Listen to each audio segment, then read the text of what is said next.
Assalamu alaikum. My name is Dr. Mohammed Bilal and I am a dental surgeon. Currently, I'm doing my house job from Amna Medical College, and in evening, I'm doing my dental assistance dental practice in Zia Hospital, Firozpur Road, Lahore. सबसे पहले हमारे पास question है कि दांतों की ख़राबी से क्या मुराद है।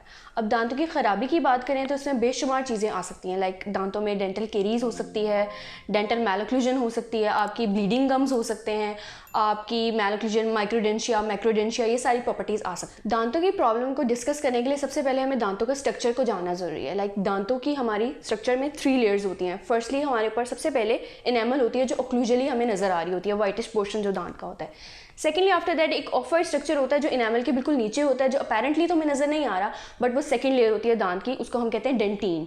आफ्टर दैट हमारे पास एक पिंक कलर का पल्पिश पार्ट होता है जिसको हम पल्पल स्ट्रक्चर कहते हैं। अब कोई भी दांतों की प्रॉब्लम अगर हमें होती है उसमें सबसे पहले हमें जानना ज़रूरी है, लाइक डेंटल केरीज हमें हुई है, हमें सबसे पहले जानना ज़रूरी है कि वो केरीज की एक्सटेंट कितनी है। अगर वो सिर्फ और सिर्फ दांत की सबसे ऊपर वाली लेयर इनेमल की तरफ है तो उसको सिर्फ हम फिलिंग कर कर या हम लोग के कोई भी डेंटल मटीरियल लगा के केरियस पार्ट को रिमूव करके उसको कवर अप कर सकते हैं। उसमें कोई और हमें रॉकेट साइंस जाने की ज़रूरत नहीं है, कोई रूट केनाल या कोई और प्रोसीजर करने की ज़रूरत नहीं है। सिर्फ और सिर्फ केरियस पार्ट को रिमूव करके फिलिंग करके उसको सॉर्ट आउट किया जा सकता है।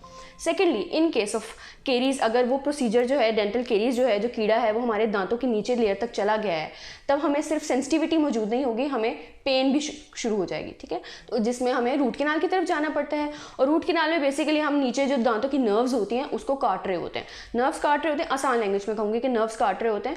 अब जब नर्व्स काटते होते हैं उसमें भी बेसिकली हमने नर्व्स जब काट दी हैं, फिर हमने कुछ बिल्डअप मटीरियल डाल दिया और फिलिंग कर दी है, तो फिर वो हमारी उससे पेन रिलीफ जो भी होती है वो ख़त्म हो जाती है। इससे रूट केनाल का फ़ायदा ये होता है कि रूट केनाल से हमारा जो अपना दांत है वो महफूज हो जाता है और हमें उसको एक्सट्रैक्शन की तरफ नहीं जाना पड़ता।